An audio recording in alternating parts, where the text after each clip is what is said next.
Thank you, Donna. Can everybody hear me? Yeah. All right. Okay, wow. I'm so proud of my sister today. Doesn't she look amazing? As Donna introduced me, I am Helen's older sister. So friends and family, this is what has made the essence of today. So I'd like to thank everybody here for making it such a special occasion. My 91-year-old grandma is sitting over there and has made the journey from Gisborne. She's been looking forward to the day to seeing one of her 3 granddaughters get married. So thank you, Helen and Roger, for taking the pressure off me. But in all seriousness, Nana's very proud of you today. And I also know that our granddad, who we dearly miss, would also be very proud. So I'd like to extend a special thank you to Sarah, Helen's bridesmaid.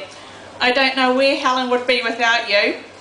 Sarah's contributed significantly to the planning of today, the creative input, the dedicated long hours, and the support she's given Helen through not only the planning of the wedding, but being her best friend.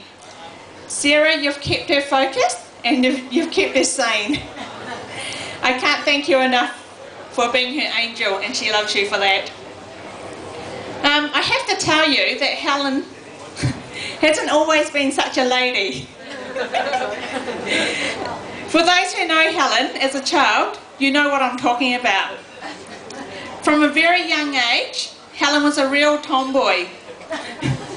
I'm not sure if it was the influence of Dad wanting to kick a ball around, or whether it was our gorgeous childhood friend Bernie needing a playmate. I can only ever recall Helen engaging in tomboy activities in her childhood days, and these activities included riding on the back of a motorbike with Bernie and engaging in the game of Batman and Robin. Of course, Helen was Robin and Bernie was Batman, and the two of them would run around in their blue and red capes, taking turns at pushing each other in the go-kart and climbing the locust tree, which is known as the Bat Cave. She loved a Transformer and she loved a G.I. Joe. There's nothing in her childhood that represented anything girly. I was always afraid that she'd be a tomboy for the rest of her life. So you'd never have guessed that same girl is here before you today.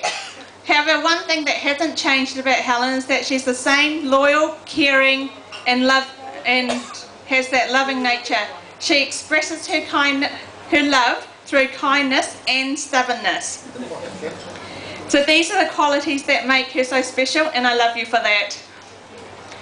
Helen's first love, it wasn't a boy. Her first love was for the country of Japan. This began after her first trip to Japan in high school. She wanted to explore Japan further after that, and therefore applied for a 1-year school exchange.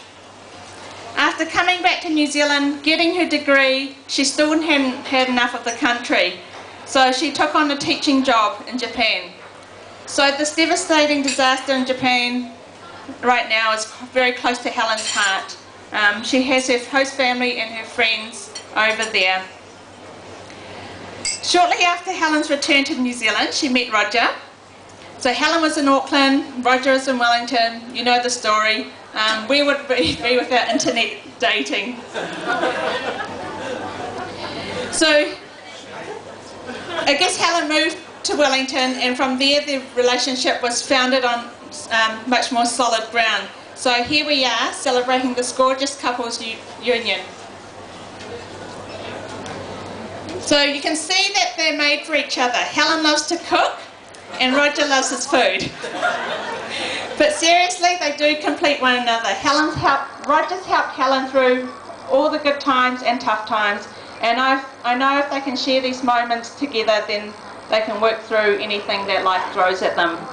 Roger, I speak on behalf of my family, and we warmly welcome you to our family. Helen, as your older sister, I've always tried to protect and shield you from harm. Looking at Roger today, I've realised that you now have someone to take over that job for me. I'm so proud of the woman you've become today, and I'm happy to share this day with you. So it gives me immense pleasure to invite you to raise your glasses to a toast to friends and family and the newlyweds. To Roger and Helen.